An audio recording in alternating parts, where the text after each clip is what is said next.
Hi, I'm the little handyman. I've got a little hand. Today, I'm going to show you how I built this adorable little step stool. You're going to see every step of the process, from picking out the lumber to driving in the last screw. This stool was actually inspired by a design from Philip Morley. It features a slatted top that's been rounded. There are some fun curves in the stretchers and in the legs. It's been made out of red oak that's been fumed with ammonia and has a Danish oil finish. So please stick around and watch this all come together. I start by finding two boards large enough for this entire project. I'm cutting the legs from the ends and the slats from the middle of this longer board so I can get a continuous grain pattern on this project. The stretchers will all be cut from part of this shorter board. I use my crosscut sled at the table saw to cut the legs away from the slats. Then I'm going to use the piece that will be the template and cut it to its final length at the same time as cutting the legs to their final length. Then the slats are cut to their final length and the stretchers are cut to a rough length. And finally, I cut them on the other side to their final length. It's time to switch out the saw blades. This cross-cutting blade gives a cleaner cut across the grain. The rip blade will cut much more smoothly when I'm cutting with the grain. I use the template to set the fence for the leg pieces. Then I rip the legs to their final width.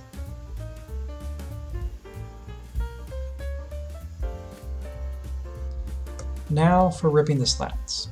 I want to get the slats from the middle of this board, so the grain on the slats matches the grain on the legs, tying the whole piece together.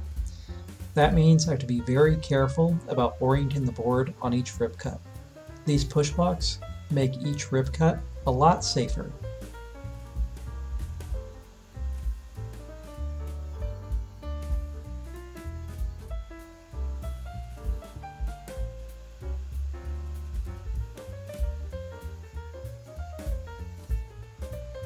Now it's time to rip the stretchers. Each stretcher is ripped to the same width.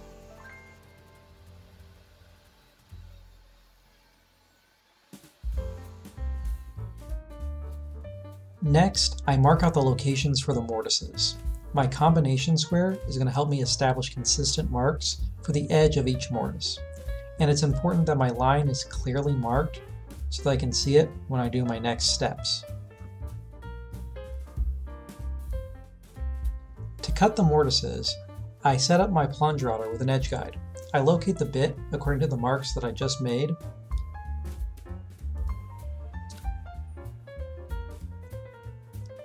I like to plunge all the way down at one end and then plunge all the way down at the other end. And then I bounce in between those two spots and finish with one pass at full depth. Then I move on to all the other mortises. There were 6 in total.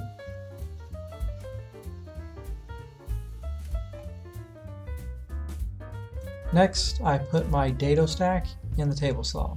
This wider blade will make cutting the tenons go a lot faster. So I grabbed one of my offcuts. That way I could establish the thickness and length of my tenons.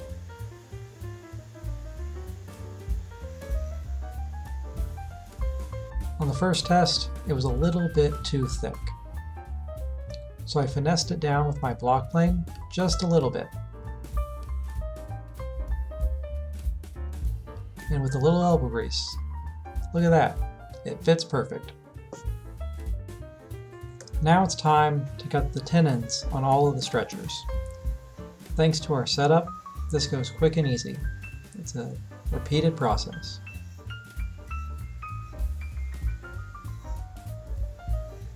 Then I raise the dado stack just a little bit so I can cut the tenons to their appropriate height.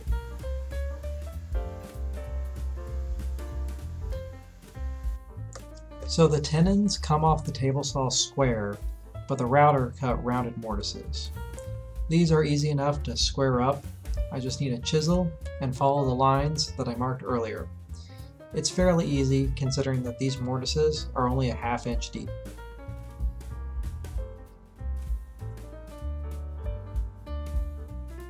With a little finessing,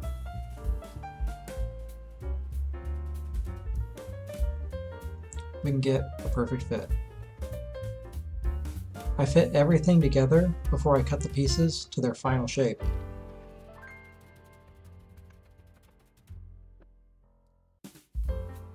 So now I'm going to make a half template that I'm going to use to get my legs into their final shape. The half template will make the whole thing symmetrical, and I use this French curve to get the shape that I want, especially at the top. I'm going to cut out all the curves at the bandsaw. So I want to get as close to my line as possible, and I leave a little bit of space that I'm going to remove later by sanding it down. I go ahead and round out all the curves with some sandpaper on a flexible sanding strip. This will make it all nice and smooth on every single curved surface. I use my half template so I can draw a full-size leg template. Now the curve that I did at the bottom was off, so I just ended up repeating the top curve when I cut my legs. Time to cut this guy out at the bandsaw. Same process as we used to make the half template. And again, I just smooth out all the curves with the flexible sanding strip. This was the design I settled upon for the stretcher. And then I had to cut that out at the bandsaw as well. Same process. I just cut as close to my pencil line as possible. And these curves were a little bit more intricate, so it was harder to get them all smoothed out with the sanding strip. So I used my template to draw the shape of the leg onto the leg pieces. And again, I'm going to cut this out at the bandsaw. Because I'm going to use the template for template routing, I only need to be about a 1/16 of an inch away from my line for this process.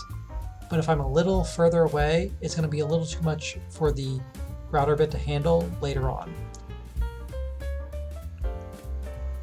So I have a fairly small bandsaw, and some of these cuts were pretty difficult to do. If I had a bigger bandsaw, this would be a lot easier, but especially here underneath the legs, I really struggled.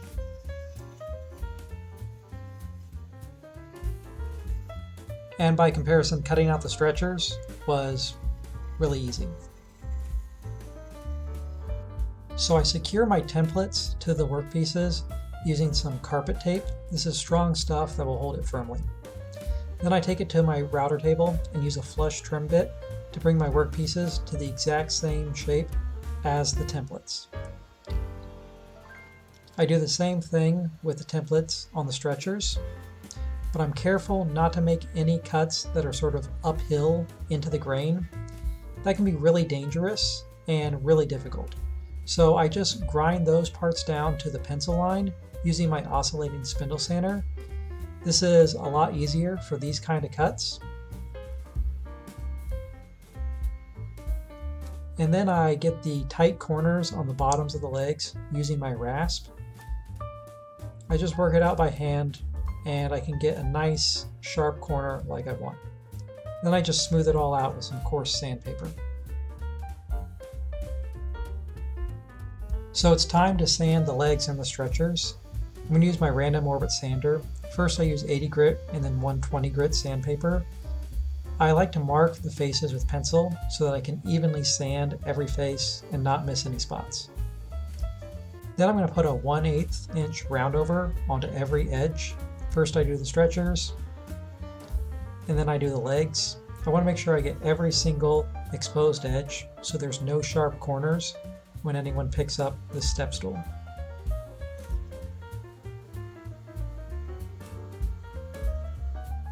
Finally, I sand with 220 grit sandpaper, which is the highest grit I'm going to go to. And I sand the roundovers by hand because the power sander would ruin the profile we just created. Time to assemble. I'm using my silicone brush to apply Tight Bond 2 to each of the tenons. Everything gets put together and clamped up to dry overnight.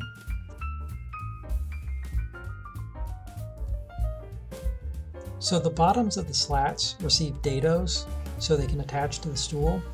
I'm going to use my crosscut sled to do these because I can make the width exact and repeatable. I use stops on each side. I tested it here, but it was a little too tight in one direction, so I moved my stop block out just a touch and cut it again. Then I test it on my step stool, and with a little persuasion from my mallet, it all fits perfectly. So now it's time to cut all the dados on the slats for real. The setup makes this process go very easily. It's just going to take a lot longer than using a dado stack, but I'll take the precision any day. Now I can fit all the slats on my step stool, and hey, it's coming along really nice. So now I just need to clean up the dados on the slats. The crosscut sled leaves a pretty bumpy surface, so I smooth that all out with a piece of sandpaper wrapped around a block of wood. This very exciting sanding process is the exact same as before. Sand with 80, 120, and then I round everything over with an 1/8 inch roundover. Finally, we sand to 220 for our finished sanding.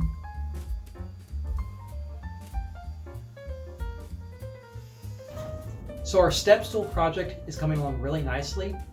We still need to attach the top slats, and they're going to go on with screws. But I'm going to put finish on everything first. The area in between the slats is so narrow, I'm not going to be able to get finish on there once it's all assembled. So in terms of our finish, I have a couple of options. I could put an oil-based varnish on it right now, and it'll be a beautiful gold color. But that's not the look I'm going for. Instead, I'm going to ammonia fume the project, and if you check out my last video, I went really in depth on this process. After it's ammonia fumed, then I'll apply my oil-based varnish. Before I do anything, I'm going to wipe it all down with some tannic acids so that I get an even darker color from this red oak. I wipe every conceivable surface with the tannic acid so that it's even everywhere I go. The tannic acid raised the grain on the project, so I smooth it all out by lightly sanding by hand with 220 grit. With all of my safety gear on and in a well-ventilated area, I add some ammonia to a paint tray. This and the project are going to go under a tent for the next 36 hours. So I let everything off gas for several hours before applying my finish. I'm using Danish oil here. Danish oil penetrates the wood so it protects from within and forms a film on the outside, so it's going to protect my stool from all the people stepping on it. The Danish oil really brings out the color and the grain of the wood. I applied a total of 4 coats.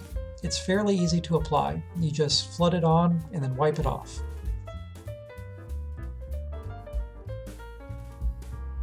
So it's time to get all the slats on the step stool. I'm going to use this 1/4 inch spacer here so I can have all the slats evenly spaced apart. I use this paper towel to protect my finish from the mallet as I coax them into place. Then it's time to get all the slats attached with screws. I'm going to pre-drill all of my holes for screws, and I'm using marked locations on the slats so I get all my holes done in the right spot. I'm going to use a countersink bit here, that way I can cut a recess so all the heads of the screws sit flush with the surface of the slats.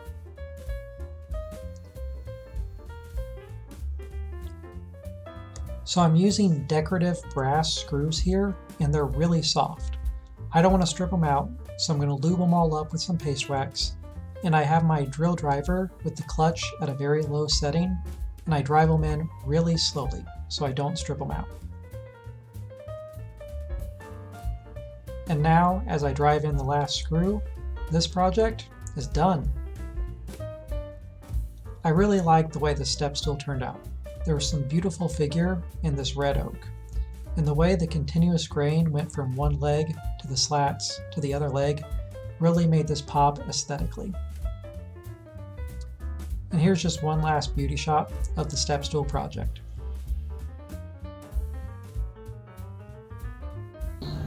Alright, so that wraps up the step stool project. This was a fun little build. It's going to go live with my girlfriend so she can reach the top shelf in her kitchen. Thanks for tuning in, and remember, knowledge is a power tool.